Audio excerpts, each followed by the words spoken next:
Semoga kalian yang lagi dengerin ini dalam keadaan sehat, bahagia, dan ya walaupun tugas mungkin numpuk, semoga masih bisa senyum dulu ya.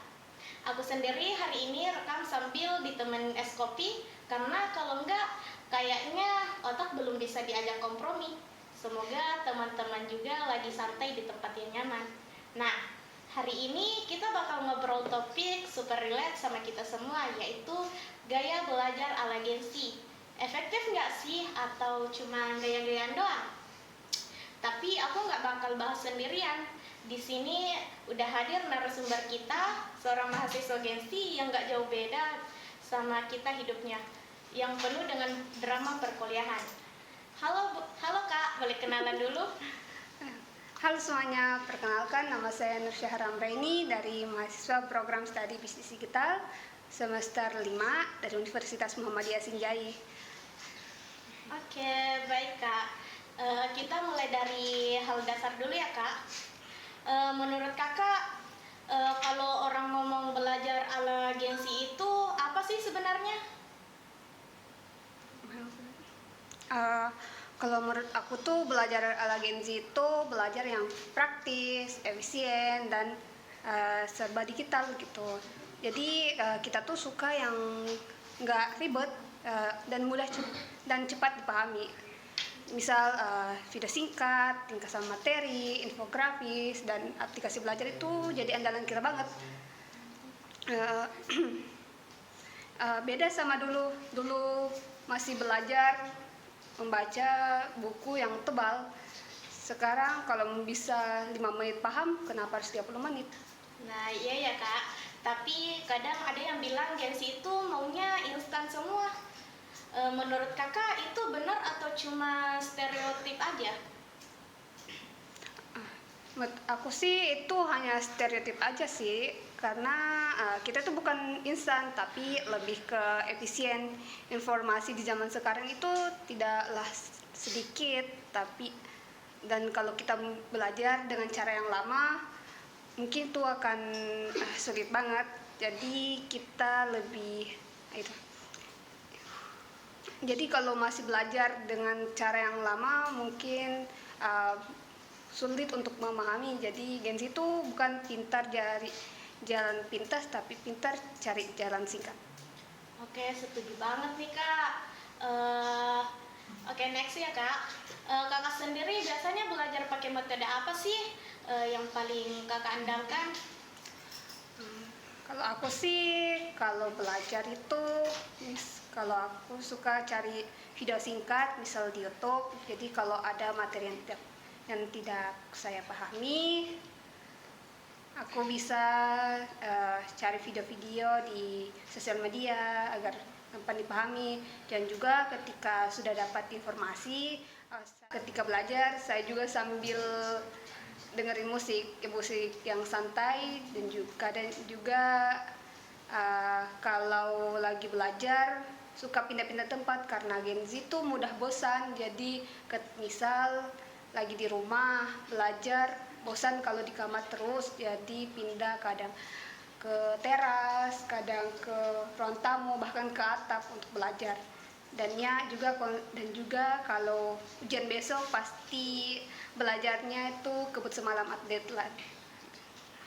Ya kayak seperti maraton ya Kak? Ya. Maraton sebelum ujian itu udah jadi budaya nasional kayaknya. Ngomong-ngomong soal belajar, tantangan Gen Z itu apa sih Kak? Kayak apa yang bikin belajar jadi susah?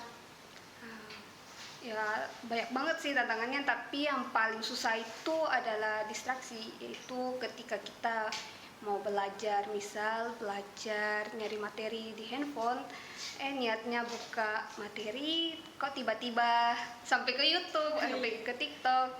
Dan juga tekanan sosial itu sangat besar. Misal kita lihat story teman itu, story teman lagi produktif, kita juga kayak merasa ketinggalan. Ketika kita lihat teman belajar di kafe, kita merasa kita harus juga produktif.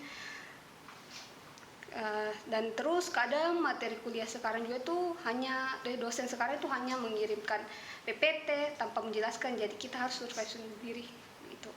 Setuju banget tuh Kak. Kalau soal efektivitas, menurut Kakak itu belajar ala Gensi ini efektif nggak sih buat jangka panjang? Menurut aku sih efektif, tapi ketika digunakan dengan cara yang benar. Jadi kelebihan Genzi itu mudah tangkap, mudah dapat beradaptasi dan cepat untuk cari tahu.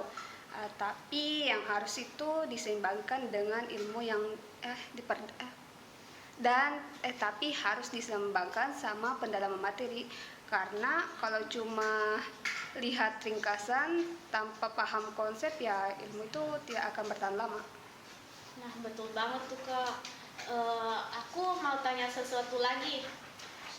Kalau Kakak pernah nggak ngerasain kejenuhan atau burnout gara-gara cara belajar Kakak sendiri?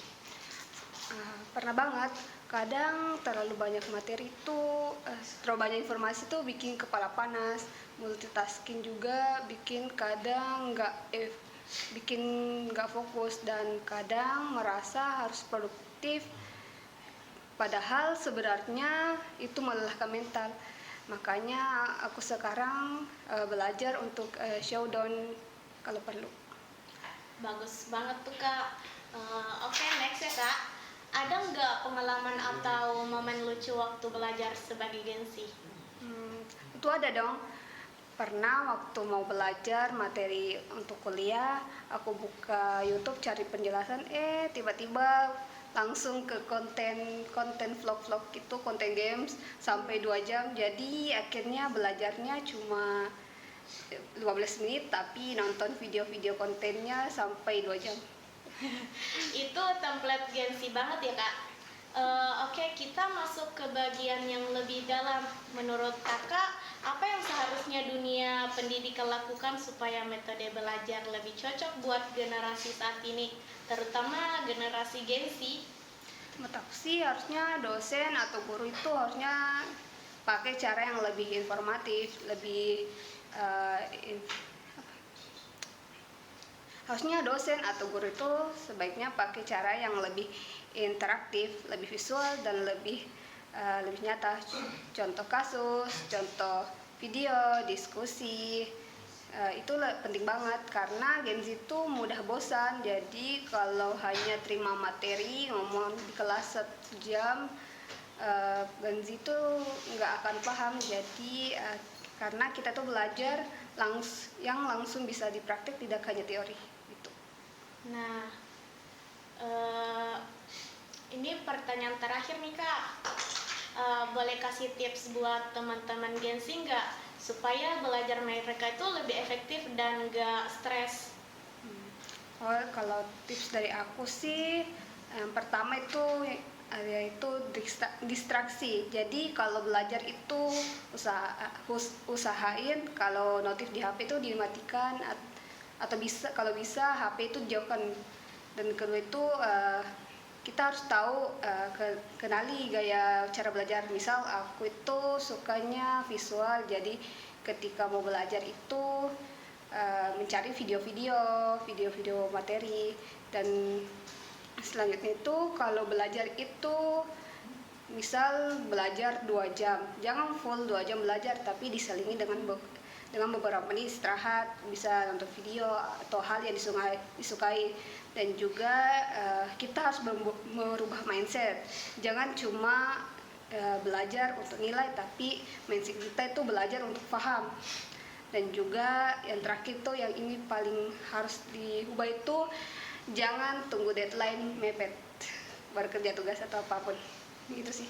Wah, terima kasih banyak ya Kak buat sharing yang super jujur dan relate banget. Dari obrolan kita hari ini, aku rasa intinya jelas Gensi itu bukan generasi instan, tapi generasi yang punya gaya belajar yang berbeda, lebih cepat, lebih visual, lebih fleksibel, dan itu bukan sesuatu yang salah. Yang penting kita tahu batasnya dan tetap menjaga keseimbangan. Buat teman-teman pendengar, semoga podcast ini ngebantu kalian lebih ngerti gaya belajar kalian sendiri. Kalau kalian lagi pusing sama tugas, santai dulu. Kalau lagi overthinking tentang kuliah, tarik napas dulu. Ingat, kita semua lagi belajar bareng-bareng. Sampai ketemu di episode selanjutnya. Jaga kesehatan, jaga mental, dan jangan kebanyakan SKS kecuali kepepet banget. Bye semuanya. Bye.